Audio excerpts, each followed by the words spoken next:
David Benavidez and Demetrius Andrade is reportedly set for November 24th. Benavidez' WBC interim title will be on the line.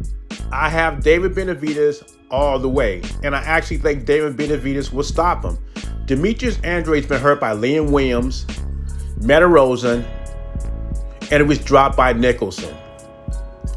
Fighters that I don't think have as much power than David Benavidez.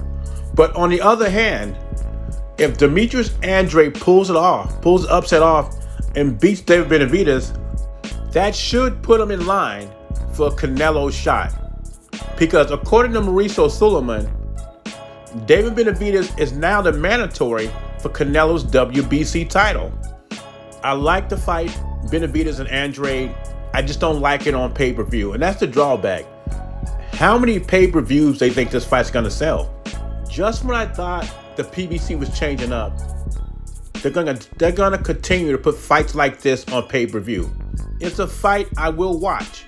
It is not a fight I'm gonna pay $50 to watch. Throughout Andrade's career, he says he's been ducked by the top opponents. This is his time to show and prove. His big opportunity to earn that WBC #1 spot. And on the other hand, when you look at David Benavidez, you gotta think to yourself, I've been named the mandatory for Canelo's WBC title. That makes me one step closer to fighting the king if he gets past Jermell. So imagine you got a deal on the table for $45 million and nobody replies. Like, I don't know what else to say. I mean, he don't want to fight me.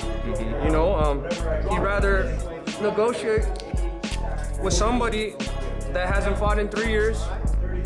No disrespect to Charlo, but he still hasn't fought in 3 years. He's gonna have ring rust. Well, 2. Yeah, 2 years. Mauricio Sulaimán was asked, if Canelo gets past Jermell, what is next?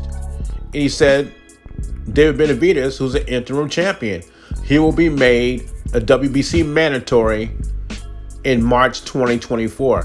Now, the first thing that has to happen is Canelo has to get past Jermell.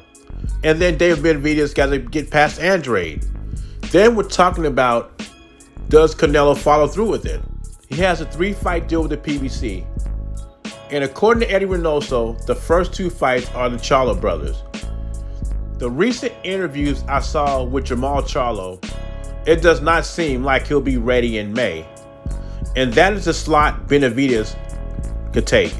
I mean, Benavidez will be the mandatory in March, be a perfect intro into Cinco de Mayo, Canelo Alvarez against David Benavidez. And I know Crawford and Canelo is a huge fight, but this fight right here is also a huge fight, and I think Benavidez deserves a shot before Crawford if he gets past Demetrius Andrade, especially if Canelo's hoping to keep all 4 belts. That's what Crawford and Canelo is all about, undisputed versus undisputed, like the Jermell fight's going on right now. It's not just the money Terence Crawford is interested in. He's interested in being 3-time undisputed. And he cannot be 3-time undisputed if Canelo gets stripped. But for some reason, I don't think Mauricio Sulaimán will let that happen. Anyway, what are your thoughts? Do you think Benavidez will fight Canelo next after Jermell? And how much of a chance do you give Demetrius Andrade to pull this upset over David, the Mexican monster, David Benavidez? Leave your thoughts in comments below. JBZ, I'm gone.